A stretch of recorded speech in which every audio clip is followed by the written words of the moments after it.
Welcome everyone for our webinar addressing tobacco use in dental care, which is being promoted by the National Dental Practice-Based Research Network. I'm Joana Cunha Cruz and I will be your host today. And we'll be talking with Dr. Japuntich about the current state of the tobacco epidemic and how dental providers can help patients. B.edu. Our speaker today is a clinical psychologist and researcher interested in increasing access to smoking cessation treatment in healthcare settings. Dr. Sandra Japuntich is a clinical investigator in the Hennepin Healthcare Department of Psychiatry, and she's also an associate professor of medicine at the University of Minnesota. She and her team are conducting the FreSH study, Free Samples for Health, in the National Dental PBRN, which you will learn more about in a moment. Dr. Japuntich, it's with you now. Welcome to our webinar. Thanks very much for having me and for joining today. It's my pleasure to talk about a passion of mine, which is addressing tobacco use in healthcare settings, and particularly in this case, in the dental care setting. So we're going to talk a little bit about where we are with the tobacco use epidemic currently, and then we'll talk about why people become addicted to tobacco use and how we can treat it through medication and through counseling, even brief counseling in dental settings. And then I'll talk about the study, which I'm privileged to be the PI of, the FreSH study, and then we'll have a panel discussion with some experts in the field. So in terms of the epidemiology of tobacco use, as former U.S. Surgeon General C. Everett Koop noted, in 1982, cigarette smoking is the chief single avoidable cause of death in our society and the most important public health issue of our time.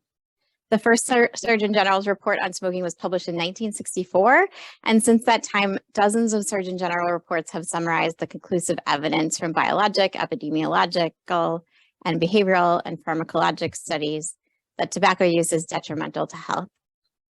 And while users of non-cigarette forms of tobacco often believe these products are safe or safer, it's important for clinicians to convey that all forms of tobacco are harmful. So this is where we are in terms of tobacco use in the United States. Currently, about 19% of adults in the United States have used a tobacco product in the past month. The most common tobacco product is still cigarettes, but e-cigarettes are rising, as I'm sure you know. About 15% use any combustible tobacco product, which are the most dangerous types of tobacco product for health. This includes cigarettes, cigars, and pipes.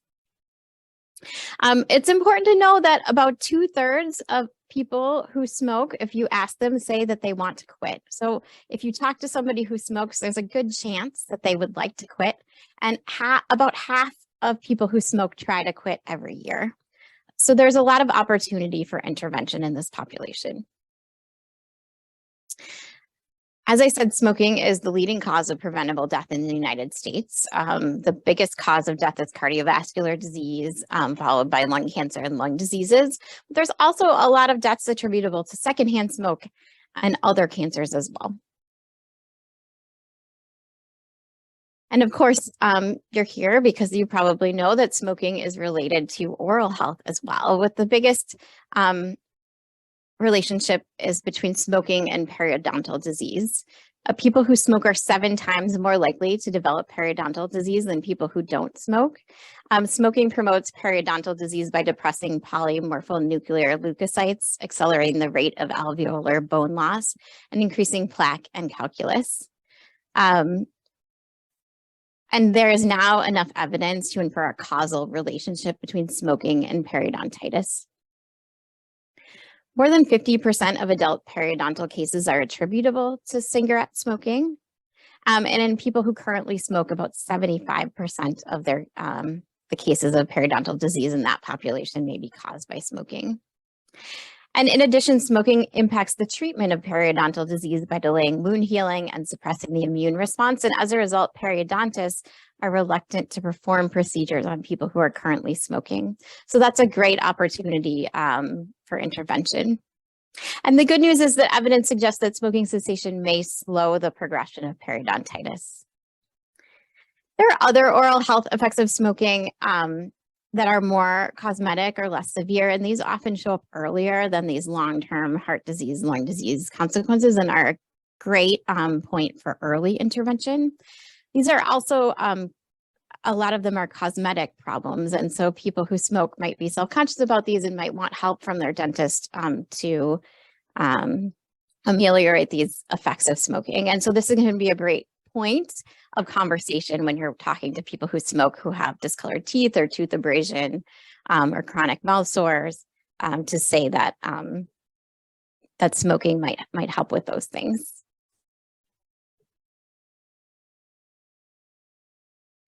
There are also, of course, health consequences of smokeless tobacco use that are really targeted to the mouth. There are periodontal effects of smokeless tobacco use as well as oral leukoplakia and oral and pharyngeal cancer.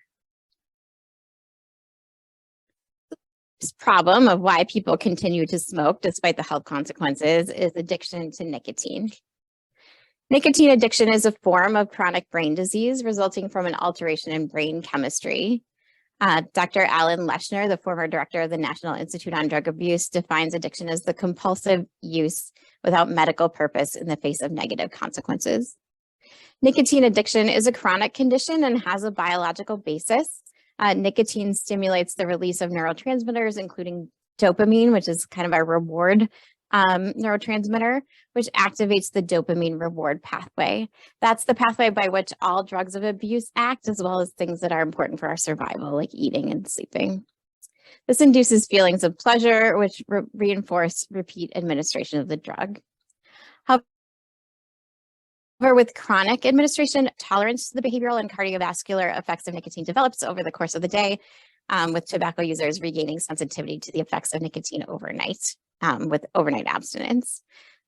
When tobacco users abruptly discontinue nicotine, they experience symptoms of withdrawal, and these withdrawal symptoms are a powerful stimulus to repeat nicotine administration. So this is what withdrawal symptoms look like over time. Withdrawal symptoms start within the first 2 days of abstinence and peak within the first week. And then they last, some of them last about 2 to 4 weeks on average, but there are some that last much longer, 6 months or longer. The withdrawal symptoms of nicotine include irritability, anxiety, difficulty concentrating, restlessness, depressed mood, insomnia, impaired task performance, and then these longer symptoms of withdrawal, including appetite, weight gain, and cravings. Cravings can be related to decreasing levels of drug in the body, but can also be related to associations with triggers, and that's why they last for a long time. Tobacco dependence is this two-part problem. There's the physiological addiction to tobacco, and then what we as psychologists call conditioned associations, or behavioral, the behavioral part of tobacco use, or the habit. So we treat the addiction to nicotine, the biological addiction, through medications for cessation. And then we treat the habit by developing behavior change programs for people who smoke to help reduce availability of cigarettes, as well as to reduce their responsivity to triggers. So an effective treatment should address both, providing some kind of medication for the physiological effect and some kind of counseling for the behavioral aspects of dependence. Medication on average doubles the chance of quitting, counseling on average doubles the chance of quitting, and the effects are additive. So people who use counseling and medication have a much better chance than people who don't. There are now 7 FDA-approved medications for cessation. There are 5 nicotine replacement therapy products. 1, the nicotine patch, provides steady nicotine throughout the day and is used once every 24 hours. And then there's 4 PRN, or as needed medications: the gum, the lozenge, the inhaler, and the nasal spray. There's also 2 pill medications for smoking cessation. One is a psychotropic agent, bupropion, which is isn't the antidepressant Wellbutrin, but applied to smoking cessation. And then there's varenicline, which is a partial nicotine receptor agonist. The name brand for that is Chantix. So this is how the medications work. The yellow bars are the active drug, the blue bars are placebo. So the medications on average, as I said, double the chances of quitting. The most effective medication, single medication, is varenicline or Chantix, followed by the nicotine nasal spray. Also, when we're treating smoking cessation in primary care, we often recommend combination nicotine replacement therapy. This is considered a first line or the recommended treatment approach. That includes a long-acting formulation of nicotine replacement therapy, which is the nicotine patch, which provides consistent levels of nicotine throughout the day. And then a short-acting or as-needed medication like the gum inhaler, lozenge, or nasal spray, which allows for addressing acute cravings. I talk to my patients about how, when you're dieting, you might get the advice that you should eat every 3 hours so you don't get so hungry that like when you see donuts in the break room, you have a weak moment. The same is true for the nicotine patch that provides just steady nicotine throughout the day. But sometimes you're still going to feel craving for smoking, and that's where the short-acting formulations come in. Also, some people who smoke pretty heavily, and the nicotine patch doesn't provide complete nicotine replacement for those folks. And so the short-acting formulations can provide some extra nicotine to fully cover them. Okay, so I'm going to go into depth about nicotine replacement therapy for a couple of reasons. One is that we did some interviews with dentists before we started the FreSH study. And in general, the dentist and the dental hygienist didn't feel super comfortable prescribing medication for smoking cessation or even making recommendations. So we're going to focus on nicotine replacement therapy because one, it is over the counter. And so it is very safe and doesn't have very many contraindications. And two, because these patients are already taking nicotine in the form of cigarettes. So you are just replacing the same drug with the same drug. The rationale for nicotine replacement therapy is that it reduces physical withdrawal from nicotine because you're providing nicotine, but it provides nicotine in a different way, which allows people to eliminate the reinforcing effects of nicotine through cigarettes. So when you smoke a cigarette, you get an effect of the nicotine in 7 to 10 seconds, whereas with the nicotine replacement therapy products, it can be 20 or 30 minutes. So it is much less reinforcing and allows them to focus on the behavioral or psychological aspects of tobacco cessation. So once you are not in acute withdrawal, you can focus on changing your habits that to take the habit of smoking out of your life. And as I said before, these nicotine replacement therapy products approximately double quit rates. The combination therapy is about as effective as Chantix. It almost triples quit rates. So in terms of precautions for nicotine replacement therapy, like I said, there are very few. Patients with underlying cardiovascular disease right after a myocardial infarction, within 2 weeks of a heart attack, should use with caution, or people with serious arrhythmias or serious or worsening angina. These are patients who are very sick. These are patients who are just out of the hospital. They're unlikely to show up in the dental practice. And I will say that even in this case, these are precautions, not contraindications, and they're often prescribed on cardiac floors to help people stay comfortable in the hospital. In terms of things to know about NRT, so these are from Dr. Pentel. It's important to know that smoking while on the patch is safe and is not going to cause a heart attack. This is kind of a lore that goes around people who smoke. There was an initial sort of theoretical concern when the patch came out that the patch while smoking would be too much nicotine and might cause a heart attack. We have studied this now. It used to say on the patch instructions, that package instructions, not to smoke while on the patch, and that has been removed from the package instructions because this has been debunked. In fact, now there are smoking cessation treatment programs that use the patch while people are still smoking to help them reduce their smoking. So again, totally safe to smoke on the patch. If somebody, if you work with a patient and they're using the patch and they say they're taking it off to smoke, you can tell them that that's safe. And in order to keep them from completely relapsing, it's really important that they keep that patch on so they aren't so in withdrawal that they smoke a bunch of cigarettes. It's also important to know there's almost no drug interactions with nicotine replacement therapy because people who are smoking are getting nicotine that way anyway. In fact, the main contraindication to nicotine gum is actually poor dentition. And for that reason, if somebody has poor dentition, you want to use the nicotine lozenge instead. You don't need to do an exam or cardiac history to distribute nicotine replacement therapy. It's very safe and it's available over the counter. And the last thing I would say is if you have prescription privileges and you can prescribe nicotine replacement therapy, for many people with insurance, they can get nicotine replacement therapy then from their pharmacy without copay. So it can actually be free for them versus telling them to buy it themselves.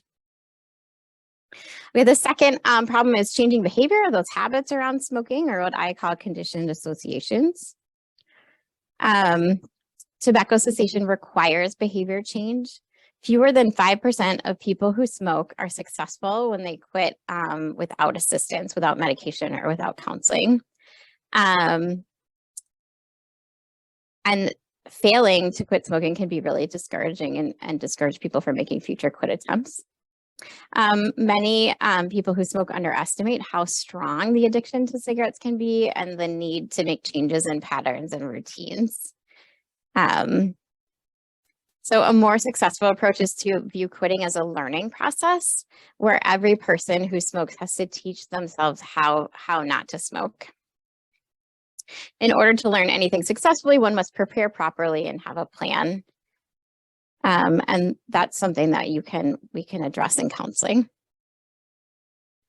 So behavior counseling, it's important to note, even if brief, is a key component for treatment of tobacco use and dependence. So in terms of effects of behavioral interventions, interventions with clinicians, these are the odds of quitting successfully. So we got no clinician and then just providing self-help material or handouts. And then you can see us, the non-physician clinicians here. We have, if somebody talks to us, they have a 70% greater chance of quitting successfully for 5 or more months. And then a physician, about a doubling of quitting successfully. And the other important thing is the number of clinician types make a difference too. And I think this is the most important message of the webinar, is that if you only have one type of clinician telling you to quit smoking, that increases your chances of quitting by 80%. But if you have 2 clinician types, like for example, a dental hygienist and a physician, it can increase your chances by 2.5-fold. So it's really a team effort that lots of different types of providers need to be consistent about providing the same message that smoking is harmful to health in a variety of ways, be it physical health, oral health, mental health. That can provide a consensus among important people in that person's life that quitting smoking would be helpful to them. So the type of counseling that we think would fit best in the dental practice is called Ask, Advise, Refer. Ask, Advise, Refer is a strategy developed by the American Dental Hygienists Association. It requires people to ask about tobacco use and document tobacco use so you can assess changes. Advise people who use tobacco to quit in a strong, personalized, and sensitive manner, and then refer them for further resources or treatment. So you want to ask about tobacco use with a tone that conveys sensitivity, concern, and is non-judgmental. So something very neutral, like do you smoke or use other types of nicotine, such as e-cigarettes? And then you can add, if you want, a rationale for asking it, like I ask all patients because it's important for oral health, or we care about your health, and we have resources to help you quit. And if you asked smoking status last time, you can just ask about changes in smoking status. The next step is to advise tobacco users to quit in a strong, personalized manner. This is the hardest for clinicians because it can be hard to find a style that doesn't feel finger waggy. Something like, it's important for your health that you quit smoking and I can help you. So in addition to giving them your recommendation as a healthcare provider, it's important to say, it's not just that I'm telling you this, it's that I have something for you and I want you to know what resources are available. And that can really change the tone of the conversation. And then you want to refer them to those resources. So that might be referring them back to their medical provider or pharmacists in some states can actually prescribe nicotine replacement therapy and provide counseling, including in Minnesota, where I am. You can refer them to support programs that are provided with smoking cessation medication. There is a website called smokefree.gov, which has a texting service to help people quit smoking, as well as some pretty good information.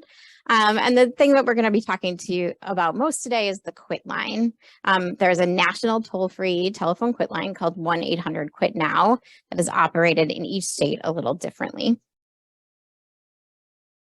Tobacco quit lines provide counseling at no cost via telephone to all Americans, and they are staffed by highly trained specialists, usually contracting with the state. So there's a couple of quit line vendors that cover most of the United States.